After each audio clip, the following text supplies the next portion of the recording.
Hey beautiful everyday people, welcome back to my channel. My name is Mesele. On this channel I talk about great and exciting content. Please watch the full video.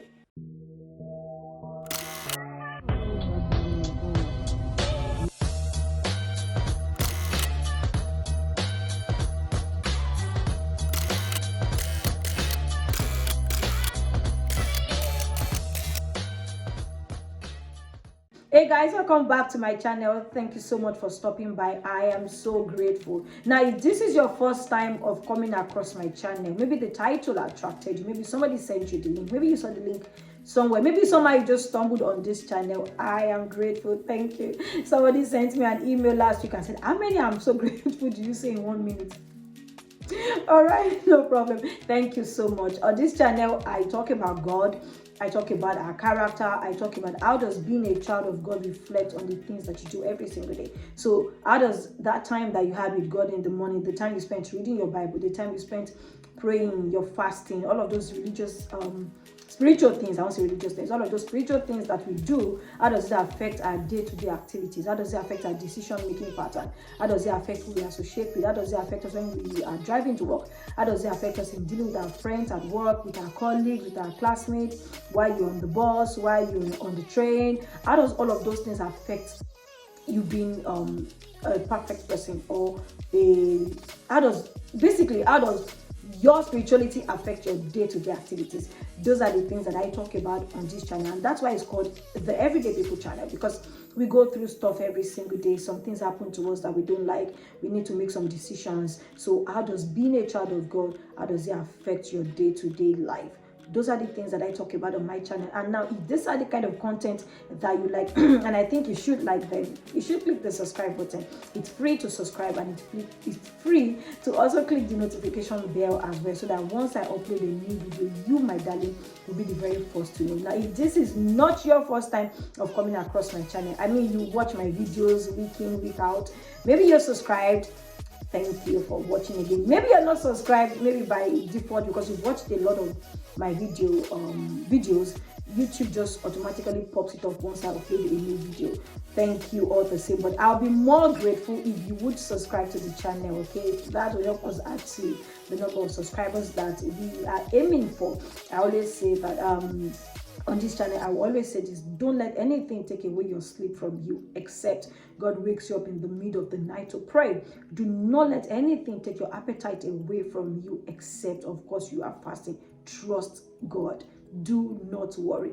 God will do his part and you will do your part as well. But leave God's part to God's part and leave your part to your part. Don't worry about a thing at all. Just rest in the finished work of Christ. I always say that you can always send me an email here, anoluakpo.mesele@gmail.com. If you want to ask anyone a question, you want somebody to talk to, you want somebody to pray with you, you want somebody to just share some things with, you have questions about something that I said, maybe you don't agree with it, you want to give feedback, you can always send me an email here, anoluakpo.mesele@gmail.com. Or maybe you just want me to address something that I've never talked about before, or you want my view about it publicly here. If it's something I would like to address publicly, I would do that, but you need to send me an email here, anoluakpo.mesele@gmail.com. I usually reply my emails in less than 24 hours because I've had people send me emails and I always reply my emails. I have a target this year of getting 1,000 subscribers. I need your help to do that. Okay, so you need to please help me reach 1,000 subscribers this year. We have grown, right? We are in 398, just 2 more to get to 400, and it will be so good if you get to 400, 500, 600, 700, 800, 900, 1,000. I'll be so excited. Okay, but that's my goal, and what I need from you is to help me share on WhatsApp groups that you're on your social media platforms.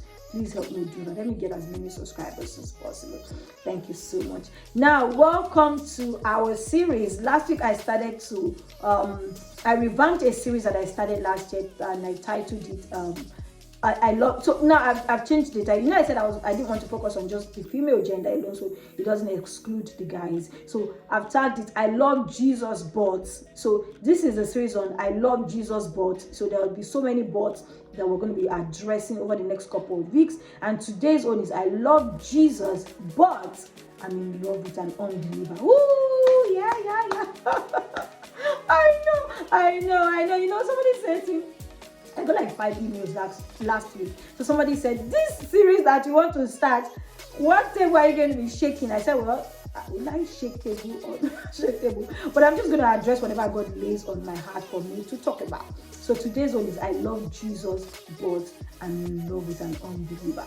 First of all, I want to say, I like the fact that you realize that what you're doing is wrong. Now, before I go on in this series, please don't judge anyone. Now, you know, I said something about these issues that we go through as Christians. These are things that we go through, but we are scared to talk about. These are things that happens to us, and we want to talk to somebody about it, but we're just scared of being judged. We're scared of being criticized. And now it even gets worse if you hold like a leadership position. Say maybe you're in choir, you're in ushering, say you are the head of protocol department, you're the pastor's secretary, you're the pastor's PA, you're the pastor's wife. Oh gosh, you're the pastor. Oh my God. People just have this expectation and they have this standard in their minds of people who hold leadership positions in church. They just feel like we are supposed to be perfect. And that's why when a pastor, you see, a choir leader can just do something in church and the media does not even get to fools of us or what English is that about it, but let them just hear that a pastor raped, touched, hugged somebody. The way the thing will spread like white fire cake, it will just spread. All right, so I know people have expectation of us, and so when we go through stuff, we don't want to talk about it because we don't want to be judged. Now, so the first thing is I want to say I'm proud of you. If you're going through this is not to judge you, this is just to address it. And let me tell you something, it's not unique to just you. You will be shocked at the number of people who have the same challenge. You'll be shocked because one of the things that wants you to feel is that, oh, you're the only one going through this. Oh, there's something wrong with you. No, you are not the only one going through it. You'll be shocked that in that church, in that department, you are probably like the strongest enough to acknowledge that, oh, I've got a problem, right? And I need to deal with it. So I want to acknowledge and I want to say, I'm proud of you for, if you ever walk up to your pastor to say, oh, this is what I'm going through, or your team lead to say, this is what I'm going through. I'm so proud of you, right? To even acknowledge that I have a problem. So this is not to judge you, this is just to address it. So because a lot of people find themselves in this kind of thing. They love Jesus, they love God, they are serving God, and they know that they should not be in a relationship with an unbeliever. So what happened? So why are we here? How did we find ourselves here? This is it. It is wrong for us to date unbelievers.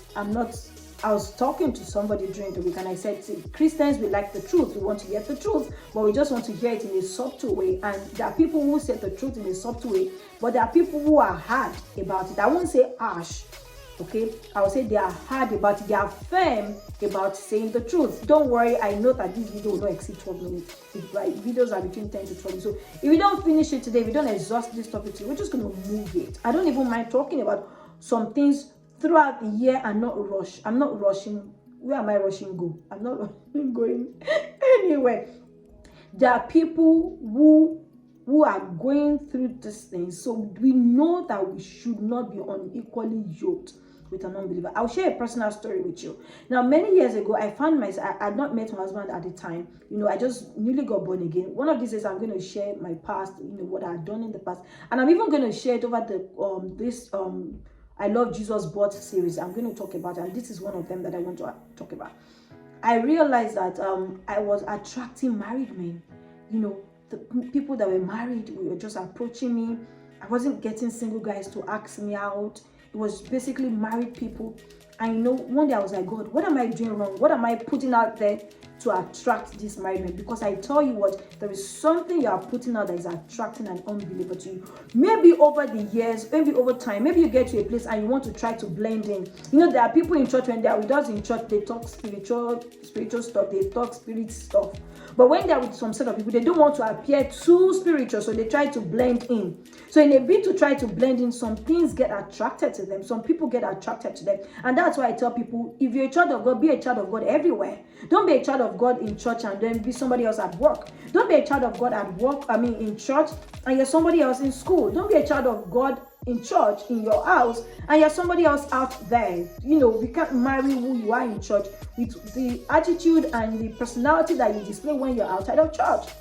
And I was like, God, what am I doing wrong that is attracting this married men? I mean, fat, big belly, pot belly men, not even the slim, nice ones that you don't even know they are married. I mean, like the fat men, like sugar daddies. And God said, the way you talk and you're using. Now, I'm not saying don't use red lipstick. That was just God's personal instruction to me. So he said, tone down your lipstick and watch the way you talk. Don't try to blend in, right? And so I changed all of that. And then in fact, there was one I even dated that time. I will never forget it. I'll never forget it. I was serving at the time, and I was a Christian. I mean, I was a leader in church. I mean, I knew that he was married, but yes, I was dating him. And so I'm not about to come here and say, oh, I've been so perfect since I got born again 17 years. No, I think 18 or 19 years ago. I've been so perfect. Nothing has happened. I've been so spiritual. No. I made mistakes. I mean, there was this guy that I was dating, and I was already a Christian, and I knew that this guy was not anything believer. But I'm going to share with us next week on how I resolved this, because it is wrong as a child of God to date somebody who is not a born-again Christian. So this is me saying, I've been there. It has happened to me, but I got out of it, and that's what I'm going to share with us next week. I'm just going to peg it up because this video, it must not enter 12 minutes. Thank you so much, guys, for stopping by. Thank you so much for watching. I hope this blessed you. Remember that I always say this, that you might be an everyday people. Before I say that, I wrote a book titled The Catalyst: Discover the Power to Change Your World. It's available on Amazon for £4 and $5. Thank you so much. Please read it. Remember, I always say this, that you might be an everyday people, but you sure are a winner, my darling. If you don't want to see it, don't even speak it out of your mouth at all, because you heard what you say. And you rule, reign, and reach. You rule, reign, and reach. You rule, reign, and reach.